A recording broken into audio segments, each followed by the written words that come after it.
نحمدہ و نصلی علی رسول الکریم۔ اس موقع پر جو فضلا کی دستار بندی کی جاتی ہے، وہ حفظ کے ہوں، تجوید کے ہوں، درس نظامی کے ہوں، دورہ حدیث کے ہوں، ان کے لیے یہ ایک پیغام ہوتا ہے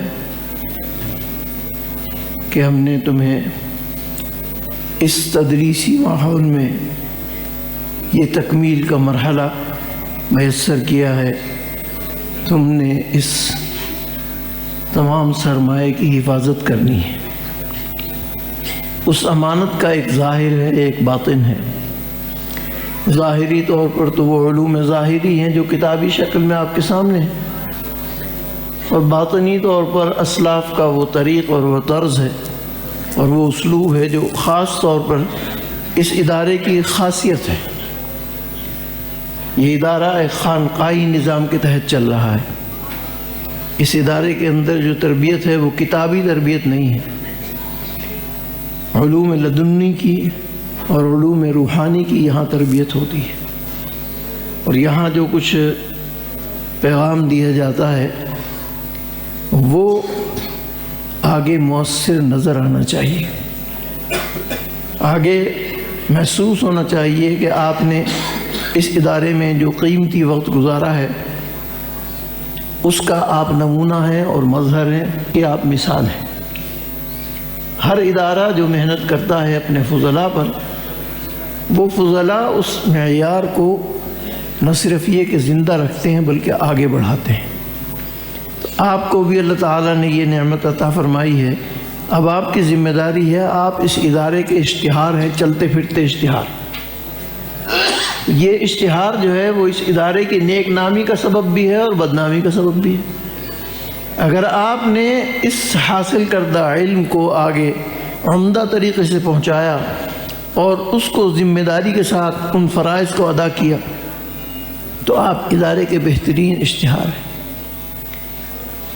آپ کو یہ ادارہ ایک بہترین لاہور کے اداروں میں سے ایک بہترین مرکز ہے، جو یہاں آپ کو روحان منتقل ہوئے ہیں، ان کی حفاظت آپ کی ذمہ داری ہے، اور مستقبل بہت خطرناک نظر آ رہا ہے۔ حالات جو ہیں وہ بہت، آپ نے اکابرین کی باتیں سنی ہیں، تقریر سنی ہے، حالات جو ہیں وہ امتحان اور ابتلا کے آ رہے ہیں۔ مدارس کے لیے آزمائش کی گھڑی آ رہی ہے۔ اس موقع پر آپ کا اپنے ادارے کے ساتھ وابستہ رہنا، اس ادارے کے ساتھ اپنا رابطہ رکھنا، اس ادارے کے بارے میں معلومات جمع کرتے رہنا، اور پھر میں چھوٹی سی جرات کروں گا کہ میں آپ سے یہ کہوں کہ اگر 10 سال آپ نے اس ادارے میں گزارے ہیں، رہائش اختیار کی ہے، آپ کے اوپر 10 سال میں جو مصارف ادارے کے ہوئے ہیں، کیا آپ کی ذمہ داری ہے کہ ان مصارف کا انتظام آپ کریں؟ یقیناً آپ کو یہ دیکھنا چاہیے کہ اس ادارے سے نکلنے کے بعد آپ کو اس ادارے کی بقا اور اس کی حفاظت کے لیے اور اس کے روزمرہ معاملات کے لیے اور اس کے اخراجات کے لیے دامے درمے سخنے ہر طرح سے تعاون کرنا چاہیے۔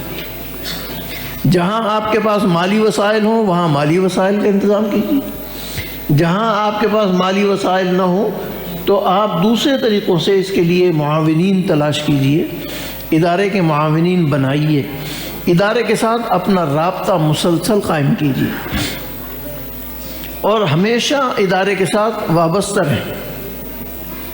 جب آپ ادارے کے ساتھ وابستہ رہیں گے اور آپ ایک مجموعے کے طور پر یہاں سے جائیں گے اور مجموعے کے طور پر یہاں آپ وابستہ رہیں گے تو ادارے کو آپ کی دعاؤں کے ساتھ ساتھ، آپ کے تعاون کے ساتھ ساتھ انتہائی کامیابیاں حاصل ہوں گی۔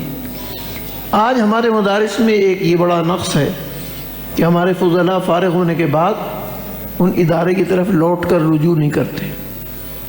ان کو یہ خیال نہیں ہوتا کہ ہمارے لیے جو اس ادارے نے وسائل مہیا کیے تھے، کل کو دوسروں کے لیے بھی تو کرنے ہیں نا، آپ سے آگے آنے والوں کے لیے بھی یہ وسائل مہیا کرنے، تو آپ کی بھی ذمہ داری ہے کہ آپ ان اداروں کی حفاظت بھی کریں اور ان ادارے کے ساتھ تعاون بھی کریں، اور سینہ سپر ہو کر کھڑے ہو جائیں ان کی حفاظت کے لیے۔ اگر یہ کال کریں اور وقت آئے اور یہ بلائیں تو پھر آپ کی ساری چیزوں کے مقابلے میں اس ادارے کی حفاظت اور اس ادارے کی بقا اور اس کی کوشش ہونی چاہیے۔ یہ میں درخواست آپ سے کر رہا ہوں اور دعا بھی کر رہا ہوں کہ اللہ تعالیٰ آپ کا اور ادارے کا ایک تعلق قائم رکھے۔ ربنا تقبل منا انک انت السمیع العلیم وتب علینا انک انت التواب الرحیم۔ اللہم ارنا الحق حقا وارزقنا اتباعہ وارنا الباطل باطلا وارزقنا اجتنابہ۔ ربنا تقبل منا انک انت السمیع العلیم وتب علینا انک انت التواب الرحیم۔ اللہم ذکرنا منہ ما نسینا وعلمنا منه ما جهلنا وارزقنا تلاوته آناء الليل وآناء النهار وارزقنا تلاوته آناء الليل وآناء النهار وارزقنا تلاوته آناء الليل وآناء النهار واجعله لنا حجة يا رب العالمين۔ یا الہ العالمین اس ادارے کو دن دونی رات چوگنی ترقی عطا فرما۔ یا الہ العالمین اس کے معاونین اور مخلصین کو یا اللہ دین اور دنیا کی نعمتوں سے مالا مال فرما۔ اس ادارے کو خیر اور برکت سے مالا مال فرما۔ اس کے علوم کا فیضان جاری و ساری فرما۔ یا الہ العالمین اس کا تمام علوم اور اس کے تمام ادارے کی تمام ضروریات کو غیب سے پورا فرما۔ یا الہ العالمین جو مدارس کے اوپر مشکل وقت آ رہا ہے، مشکل گھڑی آ رہی ہے، یا الہ العالمین ان مدارس کی حفاظت فرما۔ یا الہ العالمین حکمرانوں کو نیک ہدایت عطا فرما۔